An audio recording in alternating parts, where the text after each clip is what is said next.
Hello and welcome to SGPN's The Daily Dog. I'm your host, Britton Hess. I'm here with my favorite Underdog fantasy pick and plays for, what's it for? Oh yeah, it is for Wednesday, April 23rd, 2025. If you're new to Underdog Fantasy, sign up with promo code DailyDog. That's DAILYDOG at UnderdogFantasy.com or on the Underdog Fantasy app. Get a 50% deposit match bonus worth up to $1,000. That is the best deposit match bonus out there. So you should take advantage of that one if you've not signed up for Underdog yet. If you're the type of person who likes to play props and projections and looks at stats for college football, NBA, NFL, NHL, everything, literally everything, then you should check out Underdog Fantasy and use promo code. And when I say everything, I mean every sport. But let's get into it. Yesterday we hit a couple things. Again, not the greatest day, but the Dong squad went 2 of 3. When you get 2 out of 3 home run picks right, it's a happy day, especially when one of those guys is Tim Tawa, an unknown player for most on the D-backs, but that dude can swing the stick. And then Brent Rooker, Rook Daddy, gets it done late in the game. Gotta love that. That one came home for us. And then we also hit NBA entry with Giannis Antetokounmpo higher than 31.5 points and Isaiah Hartenstein higher than 9.5 points.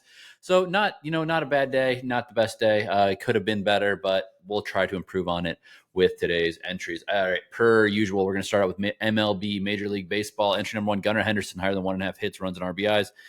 Underdog allows these alts. Take advantage of them. I'm taking the alt higher for Gunnar here, higher than 1.5 hits, runs, and RBIs, because 2.5 is a lot to swallow. He might get there, but I think 1.5 is much safer against Trevor Williams and the Nationals in this battle for the nation's capital, at least area, the nation's capital area, because Baltimore obviously is not DC, but it's right next door.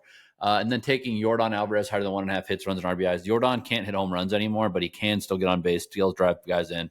This is a little bit more of a conservative entry, but like I always say, it's about winning entries, not always about having the biggest payouts. If you want the biggest payouts, stick around to the Lotto and the Dong squad at the end of the show, because that's where you can find the big money plays. All right, Gunnar, Henderson higher than 1.5 hits, runs, and RBIs. Yordan Alvarez higher than 1.5 hits, runs, and RBIs, 2.04x multiplier.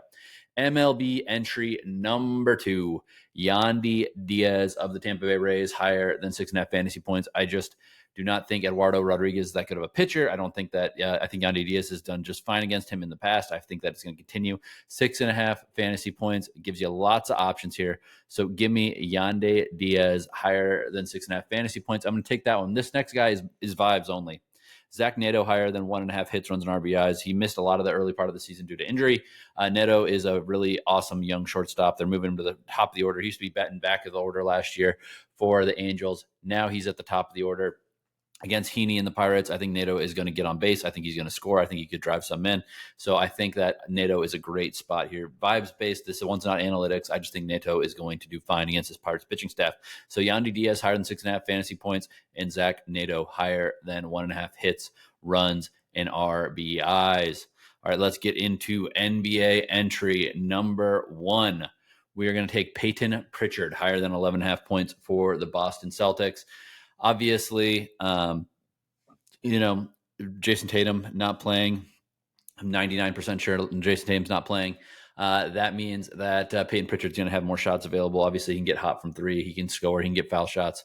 Lots of ways for him to score here. Obviously, I know everyone's going to concentrate on Jaylen Brown, Kristaps Porzingis, Derek White, some of the kind of star players picking up the slack. I think there's a great shot this slack can get picked up by Payton Pritchard. So give me Payton Pritchard higher than 11.5 points, and then pairing it with Evan Mobley of the Cavs higher than 16.5 points.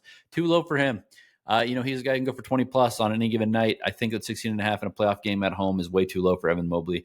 I know Bam Adebayo is going to be banging around inside. That's always going to be tough, but at the end of the day, a low number, 17 or more points for Mobley, very doable in this projection. So Payton Pritchard higher than 11.5 points, Evan Mobley higher than 16.5 points, 2.73x multiplier. Let's go to NBA entry number 2. Steph Curry higher than 26.5 points. Playoff Steph. I think that they're going to try to get through this series very quickly. The Warriors are a veteran team. I think they want to run through the the Rockets.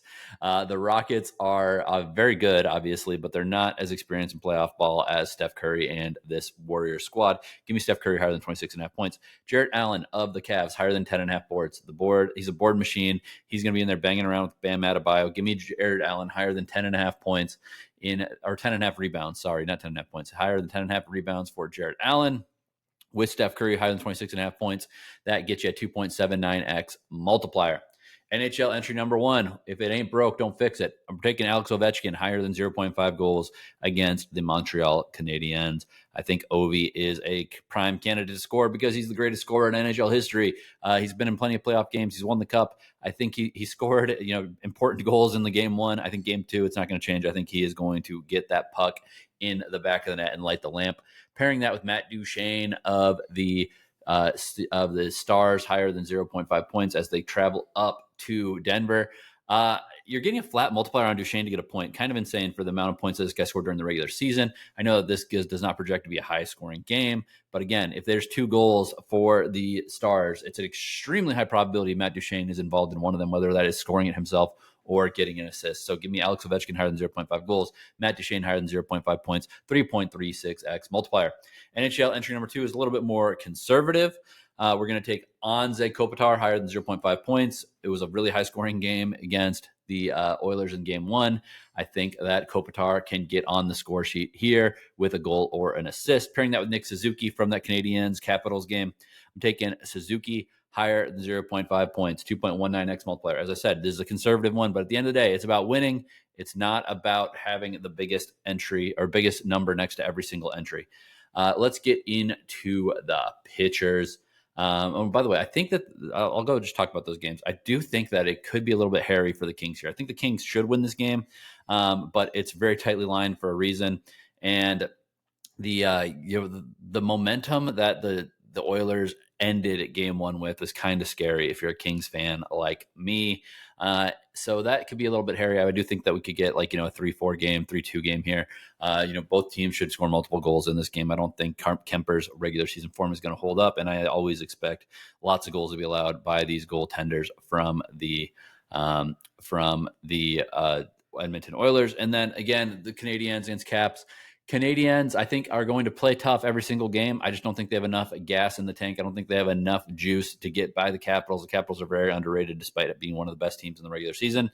I think we're going to see more of the same of what we saw in game 1 where the Canadiens don't go quietly, but I don't think that it's going to go their way. Pitchers number 1. Tomoyuki Sugano and Trevor Williams lower than 0.5 first inning runs allowed. Trevor Williams is a little bit scary here. I think Sugano is going to be fine, but it's going to be a little scary. But we're going to take lower than 0.5 first inning runs allowed in that that Nationals against Orioles game. And then I'm going to pair that with German Marquez and Michael Lorenzen higher than 0.5 first inning runs allowed.